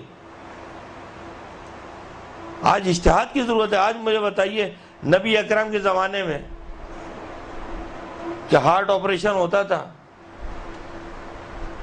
کیا آنکھوں کے متعلق کانسیپٹ تھا کہ آنکھیں کسی کو ٹرانسفر کی جا سکے، خون ٹرانسفر کیا جا سکے؟ اب مجھے بتائیے کیا ہوگا اگر کوئی آدمی مر رہا ہو اور میں اپنا خون ایک بوتل اسے دے دوں شرعی طور پر، اس کو کیا ہوگا؟ کیا کہیں گے آپ اس کو؟ نبی کے زمانے میں تو خون ٹرانسفر نہیں ہوتا تھا. نبی کے زمانے میں ایک جملہ تھا، اس جملے سے مجتہد فائدہ اٹھاتا ہے. یہ فارمولاز ہیں جن کو مجتہد لے کے آگے چلتا ہے. انسانی جان بچانا واجب ہے. اس زمانے میں انسانی جان بچانا یہ تھا کہ پیاسا ہے تو اس کو پانی پلا دو، بھوکا تو کھانا کھلا دو. یہیں تک تھا نا، یہ اس سے آگے تھا. اخباری کہتا بس حدیث میں ہے انسانی جان بچانا واجب ہے. فار ایگزامپل بتا رہا ہوں, خبردار جو تو اپنا تم نے خون دیا ہو, کیونکہ یہ ہو جائے گا بدعت. نبی کے زمانے میں تو کوئی بھی خون نہیں دیا گیا, تم اس کو اپنا بلڈ کیوں دے رہے ہو؟ اب مسئلہ آ گیا آنکھ اپنی اگر کوئی ڈونیٹ کر رہا ہے, آنکھ دینے کا کیا مسئلہ ہوگا, گردے دینے کا کیا مسئلہ ہوگا, ہارٹ سرجری کا کیا ہوگا, ہزار قسم کے مسائل. کون بیان کرے گا انہیں؟ جو چیزیں نبی کے زمانے میں نہیں پائی جاتی تو مجتہد کیا کرتا ہے کہ اتھینٹک فارمولاز کو استعمال کر کے یہ دیکھتا ہے کہ دور جدید سے مطابقت کر رہا ہے. انسانی جان بچانا واجب تھا, حدیث یہیں تک تھی بس, اس سے آگے حدیث نہیں تھی. اب پتہ یہ بات کہاں تک جائے گی؟ انسانی جان بچانا واجب ہے, ٹھیک ہے, فارمولہ لکھ لیجئے, انسانی جان بچانا واجب ہے, ٹھیک ہے. یہ ہوا کہ اس زمانے میں طبیب کے پاس لے جاؤ, انسانی جان بچانا واجب ہے, ایک کام. دوسرا کام یہ کہ یہ اس کو خوراک دے دو, اس کو پانی دے دو, اس سے آگے ہے اور کوئی بات آ سکتی ہے؟ نبی کے زمانے میں اگر اپنے آپ کو رکھیں, کہا بھائی ہمارے زمانے میں انسانی جان ایسے ہی بچ سکتی تھی, صحیح ہے. اب آئیے, طبیب جو شہر میں تھا اس کے بعد آپ لے گئے, ختم کو آپ کی اپنی حجت تمام ہو گئی. لیکن اب آج کے دور میں اگر طبیب امریکہ میں ہے اور آپ کے پاس امکان ہے تو کیا فارمولہ ہوگا؟ انسانی جان بچانا واجب ہے. آپ اس کو اٹھا کے کہاں لے جائیں گے؟ امریکہ لے جائیں گے, واجب ہے آپ پر. تو نبی کے زمانے میں کس مریض کو اٹھا کے کہا؟ کچھ بھی نہیں. بات ہوئی کہ خوراک اور پانی, اس خوراک کو پانی سے آپ جیسے میں نے مثال دکھا, اس کو خون دو, اس کی جان بچانا واجب ہے. اب اس کو ایمبولینس میں لے کے جاؤ, چاہے 100 کلومیٹر, 200, 400, 500 جہاز سے لے کے جاؤ, انسانی جان بچانا واجب ہے. وسعت آ گئی نا کام میں. اب جو جدید ذریعے سے اس کی جان بچ سکتی ہے, کینسر ہے, لیزر تھراپی کرو گے, جان بچانا واجب ہے. یہ تھوڑی کہ اس کو کہیں نبی کے زمانے میں نہ لیزر تھراپی تھی نہ کچھ بھی نہیں تھا, مرے تو مر جائے, ہمیں کیا ہے. تو یہ اخباری حضرات رہ گئے اسی حد تک کہ بس جو نبی کے زمانے میں تھا وہی لے لو, اس سے آگے ہمیں ہاتھ لگانے کا کوئی حق نہیں ہے, اجتہاد کا کوئی حق نہیں ہے. اس زمانے میں آپ مجھے بتائیے, شراب مسکر ہے, شراب میں نشہ ہے, صحیح ہے, اس زمانے کا فارمولہ شراب نشہ ہے. لیکن آج کے دور میں اگر اسی شراب میں چینجز کر کے کھانسی کی دوائی بنا لی جائے, نہیں بنا سکتے. وہ کہتے نہیں بنا سکتے. آپ نے کیسے ہاتھ لگا؟ شراب تو نجس ہے, اور اس دوائی کا اگر ایک قطرہ گر گیا آپ کے اوپر تو یہ کپڑے آپ کے نجس ہیں. تو وہاں پر پھر کیا ہوگا؟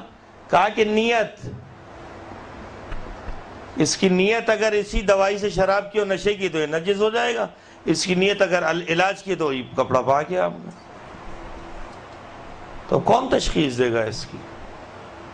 بتا رہا ہوں, یہ ایک لیکچر کا کام نہیں, اس سے کتنے ہی لیکچر اس موضوع پر ہوں گے تاکہ آپ کا ذہن کھلے, کینوس بڑا ہو, تاکہ آپ کو پتہ چلے کہ اجتہاد وقت کی ضرورت ہے.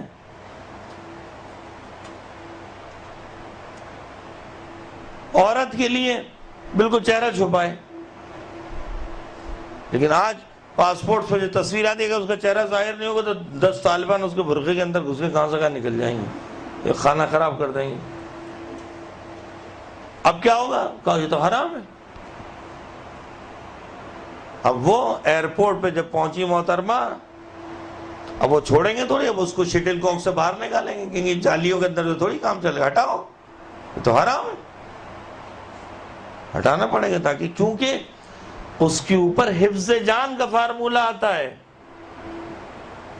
اس ایک کی وجہ سے حفظ جان دوسروں کے خطرے میں نہ پڑ جائے، اس لیے آپ کو اپنا حجاب کھول کے دکھانا پڑے گا. تو اب جو جمود کا شکار ہے کہے گا میں گھر جا کے واپس بیٹھ جاؤں گا، لیکن اتنا کھلا ہوا چہرہ میں اپنی بیوی کا نہیں دکھا سکتا یا اپنی بہن کا نہیں دکھا سکتا، دماغ خراب ہے اس کا. تو یہ اجتہاد ہے جو آپ کو جدید دور سے ہم آہنگ کرتا ہے کہ جدید دور میں آپ جو جدید دور کے تقاضوں سے کیسے مطابقت کریں گے. ہم نے اس کو یہاں تک روکا، اب روکا ہے آپ کے سوال جواب کے لیے. ٹائم کیا ہو رہا ہے؟ مجھے ٹائم بتائیے تاکہ ابھی اس کے بعد کوئی لیکچر ہے. ہاں گیپ ہوگا بیچ میں. ہاں اب آپ کے پاس یہ وقت ہے کہ اگر آپ کے ذہن میں کوئی کوشچن ہے. بہرحال یہ جو پرچہ بھیجا گیا تھا، اور سید صفت احمد رضوی کینسر کے مریض بیمار ہے انتہائی، اور تو آپ ان کی شفا یابی کے لیے صلوات پڑھتے ہیں محمد محمد.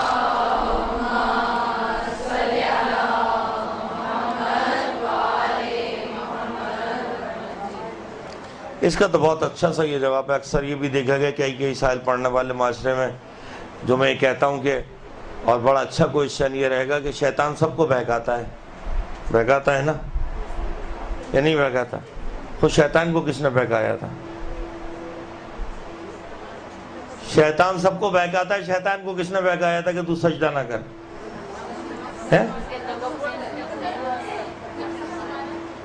انسان کی اپنی تربیت میں جو کمی رہ جاتی، بظاہر باتیں کر رہا ہے لیکن ایک خرابی اس کے اپنے اندر کی ہوتی ہے. لیکن ہم جس کیلیبر تک جاتے ہیں، ہمارا اجتہاد جہاں تک جاتا ہے، اور عرفان و شہود، اور اس کے بعد وہ آدمی ایسا رہ ہی نہیں جاتا جہاں حضرت کا ہاتھ اس کے سر پر آ جاتا ہے.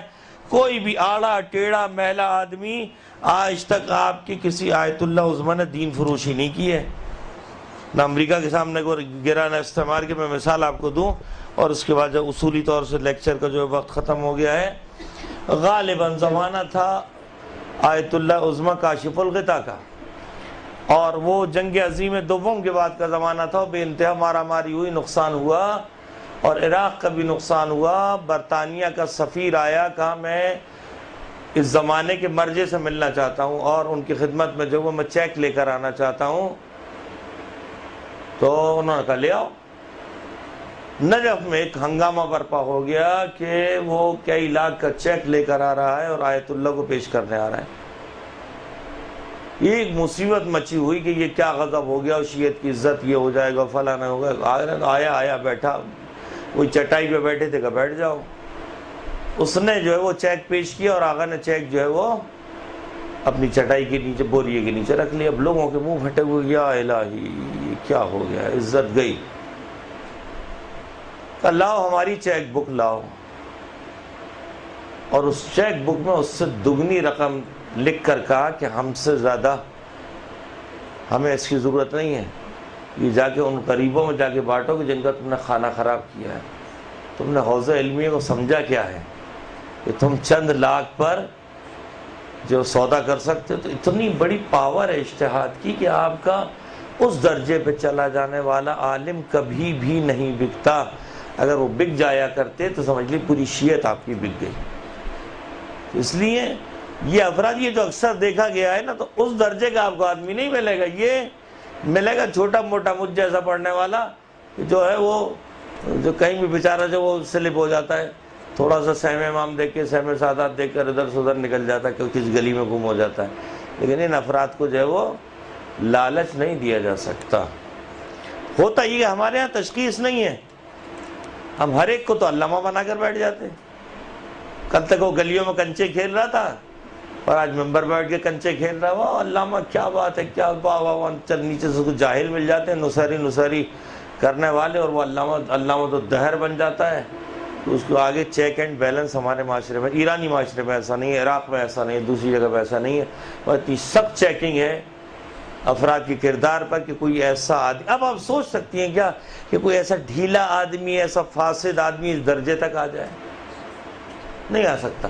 اور اگر خدا نخواستہ کہیں سے اس نے رسائی پیدا کر بھی لی تو حضرت ایسا کام کرتے ہیں کہ وہ خود رسوا ہو کر مرتا ہے. اعزاز لے کر نہیں مرتا. یہ امام زمان کا سسٹم ہے. صلی اللہ علیہ وسلم.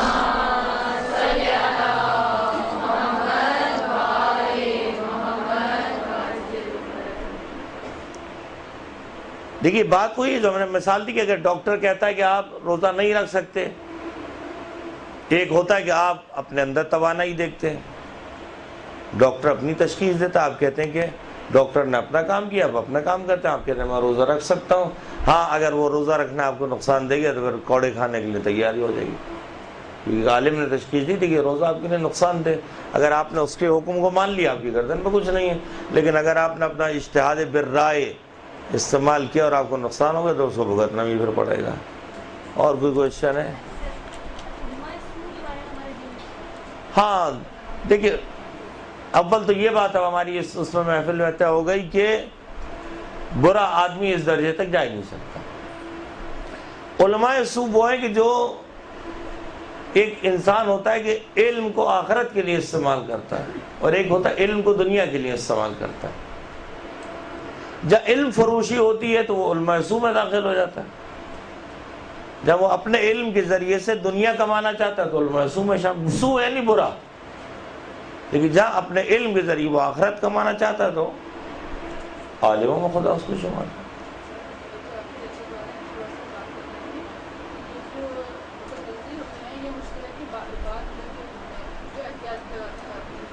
یعنی جو نہیں وہ احتیاط لگانے والا وہ نہیں ہے، یعنی اب وہ متجزی ہے اپنے کاموں کو فقہی خود انجام دینے میں.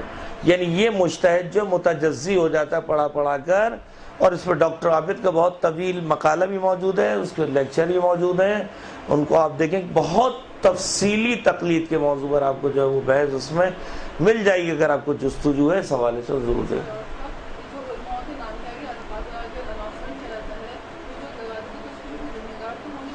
نہیں صرف دیکھیے نا، آپ کہتے ہیں کہ یہ آپ دنیاوی طور پہ بھی ڈاکٹر ہے، یہ کنسلٹنٹ ہے، یہ سرجن ہے، یہ فلان ہے فلان ہے، تو ان افراد کو شوق نہیں ہے. بات یہ صرف ایک تشخیص کے عنوان سے تاکہ میرے آپ کے لیے کام میں جو وہ آسانی ہو جائے. پاکستانی چیز پاکستانی، یہاں کا پاسپورٹ نہیں چلتا تو یہاں مولوی کیا چلے گا یہاں کا؟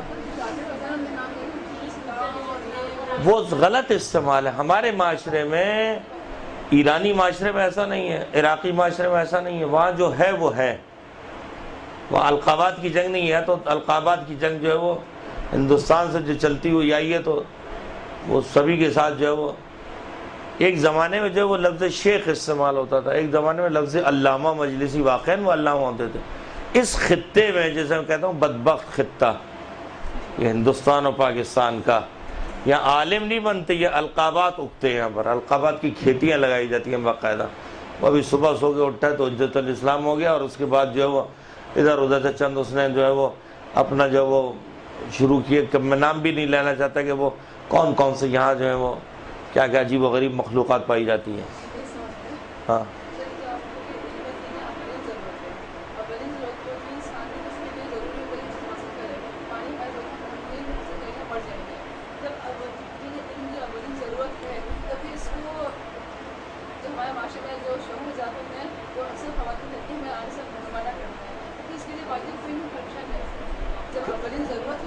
پھر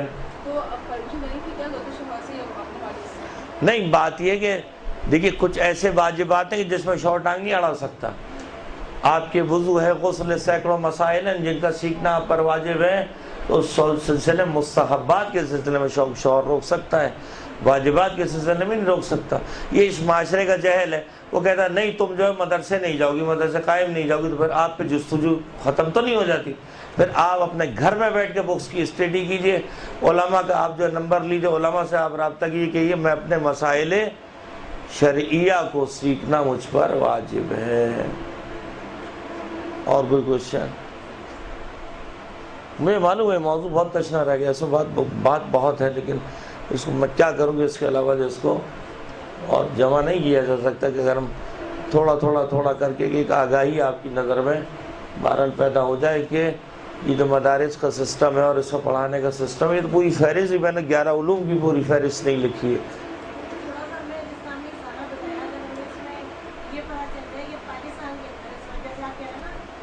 بھی ہیں سارے اور لوگ کچھ ہوتے ہیں اس پر تو جو جینین جو صحیح طرح پڑھ کے آئے ہوئے ہیں کچھ ان کا تھوڑا سا نام تاکہ ہمارا نالج ہمیں پتہ ہو کہ یہ وہاں سے سکرت اسلام یا حجت الاسلام اس طرح سے اگر کچھ نام بھی تھوڑے سے آپ بتا دیتے تو تھوڑا بھی پتہ چل جاتا. وہ ایک مشکل ہو جائے گی, یہ بڑا ایک مشکل اور ٹیکنیکل معاملہ ہے. وہ کل کو جا کر جو وہ کوئی اور رنگ دکھا گیا تو سارا میری گردن پر آ جائے گا. یہ ہمارا معاشرہ جو ہے نا ایسا ہی ہے.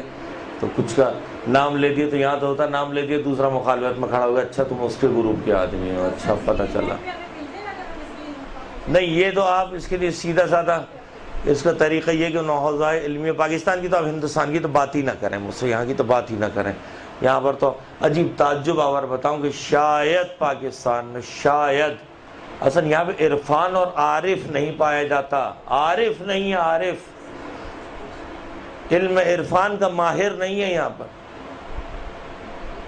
آپ چلے جائیے عراق چلے جائیے اور آپ ایران چلے جائیے, لبنان چلے, عرفا یعنی ایک بہت بڑا فلاسفر جو توحید الہی صاحب کو رب دینے والا, وہ پاکستان میں مفقود ہے. بما کسبت ایدیکم, جو تم نے کیا اس کو بھگتو. تو یہاں یہ ہے کہ ہمارا معاشرہ جس ڈگر پر آیا اور ہم میں نفاق ہے, ہم میں منافق ہے. مسجد میں نماز پڑھتے ہیں, مولوی کے پیچھے دو نیتیں کر کے پڑھتے ہیں. وہ خالص نیت کر کے نماز نہیں پڑھتا, کہتا ابھی پیچھے اس کے پیچھے کے گڈھا کھودنا میں نے. مولوی ذرا سے دیر سے آگے, 2 منٹ دیر سے آگے تو باہر غیبتیں, 2 منٹ پہلے دیر سے آگے تو باہر غیبتیں. کسی سے کچھ کہہ دیے تو وہ برداشت نہیں. جیسے میں آپ کو مثال دوں, بس ختم کیا میں نے. معاشرے میں اتنی کمزوری پائی جاتی ہو, ابھی 22 اور 27 رجب کے حوالے سے ہم نے ایک کتاب بنائی, چھٹے امام کے تمام معجزات کو رکھا اس کے اندر, اور کہا کہ اگر آپ کو ثواب یہ حاصل کرنا ہے 22 رجب کو, ہم 22 رجب اور 27 رجب کی مخالفت نہیں کر رہے, ہم تو اس بالکل دلائیے, بالکل ثواب ہے, معصوم کے بالکل یاد کیجئے, لیکن کوئی تو دائرہ ہو نا اس کا. وہ 14 معجزات کی کتاب اٹھا لی, جس نے سننے سنانے سے انکار کیا اس کے گھر میں آگ لگ گئی. اور پڑھے جا رہی ہے, جس نے سننے سنانے سے انکار کیا نہیں پڑھو گے تو تمہارے گھر میں بھی آگ لگ جائے گی. جس نے درجہ لایا اس کو کچھ نہیں. وہ چٹپٹ بی بی جلدی سے, وہ علم پہ پرچے اب تک تو میں زندہ ہوں, بچپن سے اٹھا رہا ہوں. وہ پیٹر تھا, کون تھا, اتنے ڈالر ملے, اتنے پاؤنڈ ملے, اور جو 10 پرچیاں اس کی نہیں بانٹے گا مر جائے گا, خدا اس کا کھانا خراب کرے گا. تو اب تک تو بھیا مجھے کچھ ہوا نہیں ہے. اور ایک تسبیح, ایک کے ساتھ 10 تسبیحیں اور بانٹے, اور وہ سارا بھلا ہوتا. وہ علم کی جو جمعرات کے چونٹے, جو چھوٹے چھوٹے بچے نہیں آتے, وہ علم ہی چونٹے کہتا ہوں میں انہیں, سارا بھلا ہوتا ان کا.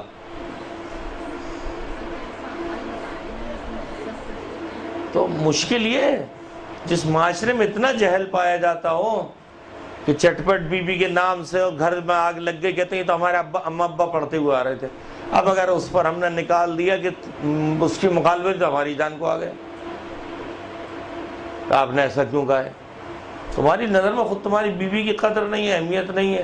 جو ذاکر پڑھ کے چلا جاتا کہ اس کو روکنے والا نہیں. یہ بات بہت طولانی ہے, بہت زیادہ وقت ہو گیا. خدا بندہ تجھے واسطہ محمد و آل محمد کا ہم میں سے جہل کو دور فرما, اور جستجو علم شعور فراہم کرتا ہے کہ ہم جو آئے ہیں تو ہمارے اندر ایک ایسا شعور بیدار ہو کہ ہم اچھے برے کو پہچانیں. اور بصارت سے علم حاصل نہیں ہوتا, علم بصیرت سے حاصل ہوتا ہے. تو خدا بندہ وہ انسائٹ کو میری بیدار کرتے کہ میں اچھے و برے کو پہچانوں, اور خدا بندہ میں اچھے اور باعمل عالم نصیب فرما, اور اچھے جو باعمل علماء ہیں ان کی حفاظت فرما, حضرت کے ظہور میں تاجیل فرما. اللہم صلی علی محمد.